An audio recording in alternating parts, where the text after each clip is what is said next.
একজন লোক এসেছিল, এগুলো আপনাকে দিতে বলেছে। লোকটা আছে? না আপামনি, এগুলো আপনাকে পৌঁছে দিতে বলে চলে গেছে। ঠিক আছে, তুমি যাও। আচ্ছা।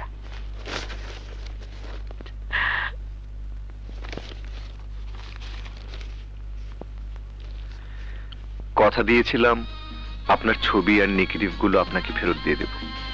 ঠিকানা জানা ছিল না, পত্রিকার প্রচ্ছদে আপনার ছবি ছাপিয়ে ঠিকানা খুঁজে পেয়েছি। জানি দোষ করেছি, কিন্তু এও জানি আপনি সুন্দর, প্রকৃতির মতোই সুন্দর। যে এত সুন্দর তার মনটা নিশ্চয় আরো সুন্দর। সেই সুন্দর মন দিয়ে আমার এই দোষটুকু ক্ষমা করে দেবে আকাশ।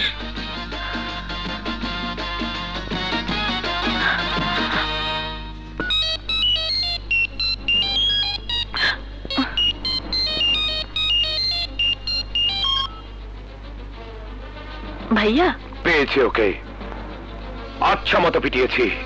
কার কথা বলছো? ওই ফটোগ্রাফার। তুই না চিৎকার শুনতে চেয়েছিলি? কোনখান থেকে শুরু করবো বল?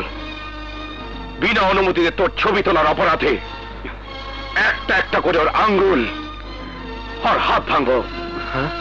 তুই চিৎকার শুনবি, বল কোনটা দিয়ে শুরু করবো? হোয়াট? তুমি কি মানুষ? মানে?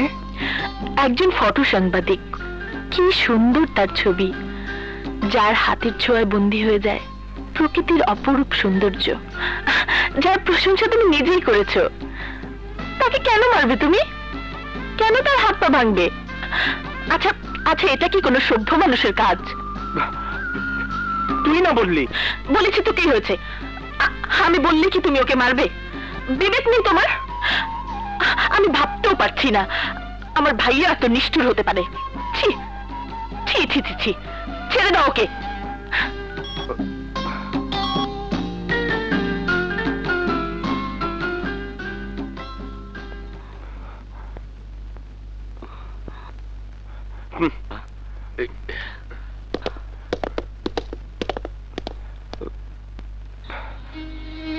সরি।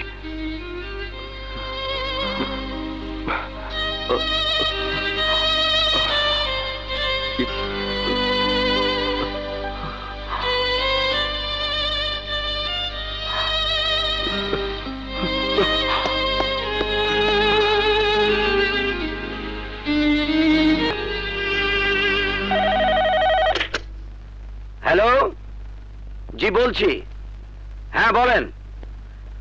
দেখুন ভাই, পুরো ব্যাপারটা নির্ভর করছে আমাদের প্রচ্ছদ কন্যার ইচ্ছের উপর। জি, আমি অবশ্যই তাকে বলবো। কোনো লাভ নেই নান্টু ভাই। সে তো আমিও বুঝতে পারছি, কিন্তু কি করব বলো? সবার সাথে আমাদের ভালো সম্পর্ক, আমাদের পত্রিকায় বিজ্ঞাপন দেয়, তোমার এই প্রচ্ছদ কন্যাকে মডেল হিসেবে চায়, কেউ আগামী বছরের ক্যালেন্ডারের জন্য চায়, কাউকে সরাসরি না করতে পারছি না। আসতে পারি? হ্যাঁ, হরি চৌধুরী সাহেব, আসুন আসুন, বসুন। থ্যাঙ্কস। আপনার পত্রিকায় বৃষ্টির একটা সুন্দর ছবি ছাপানো হয়েছে, আমি খুব খুশি হয়েছি।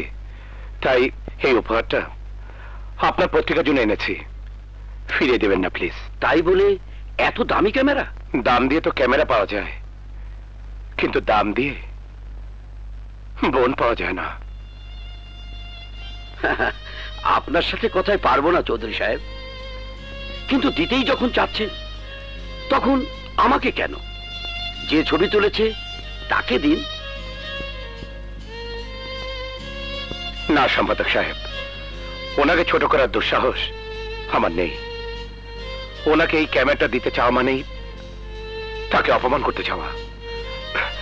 আমি তা করতে চাই না। আপনি এটা রাখুন, আমি শুধু ওনার সাথে কিছু কথা বলতে চাই।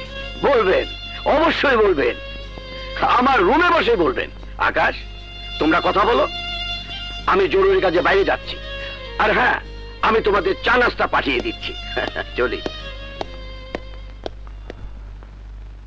আমি আপনার কাছে ক্ষমা চাইব না, কাল আমি যে ঘটনা ঘটিয়েছি তাতে আমি নিজেই এখনো নিজেকে ক্ষমা করতে পারিনি। আপনি করবেন কিভাবে? 7 বছর আগে চিটাগাং থেকে ঢাকা আসার পথে সড়ক দুর্ঘটনায় মর্মান্তিকভাবে নিহত হন আমার বাবা মা। আমি এমবিএ করছিলাম, বৃষ্টি তখন এসএসসি দিয়েছে। আমি বৃষ্টিকে বাবা মার লাশ দেখাতে চাইনি, কিন্তু শেষবারের মতো বাবা মার মুখ দেখার জন্য কান্নাকাটি করছিল। বাধ্য হয়েছিলাম দেখতে দিতে। সড়ক দুর্ঘটনায় ক্ষত বিক্ষত বাবা মার লাশ দেখে মানসিকভাবে বিপর্যস্ত হয়েছিল বৃষ্টি। আজও সে বাবা মার মৃত্যুটাকে সহজভাবে মেনে নিতে পারিনি। মাথার উপর কোনো অভিভাবক ছিল না। বাবার বিশাল ব্যবসা ধরে রাখার পাশাপাশি আরো একটি কাজ করতে হয়েছে আমাকে, ছোট বোনের দেখাশোনা। দুর্ঘটনার পর থেকে প্রচন্ড জেদি হয়ে গেছে বৃষ্টি। এখন আমিও সবকিছু, ওর সমস্ত আবদার জিদ পূরণ করতে হয় আমাকে। একটু 19-20 হলে প্রচন্ড রাগ করে। আমি ওর ভাই, আমি ওর বন্ধু। আমাকে ছাড়া ও যেমন কিছু বোঝে না, আমিও তেমনি ওকে ছাড়া কিছুই বুঝি না। ওর কোনো চাওয়া আমি অপূর্ণ রাখি না। আমার সেই বোনটি কাল থেকে কিছুই খায়নি।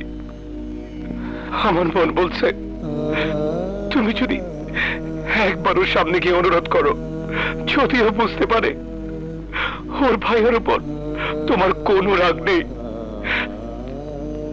তাহলে হয়তো সে খাবে। তুমি কি যাবে আমার সাথে? জোর করবো না আকাশ, জোর করবো না, শুধু অনুরোধ করব। আমার মতো এক ভাই হয়ে, বন্ধু হয়ে ব্যাপারটা একবার ভাবো।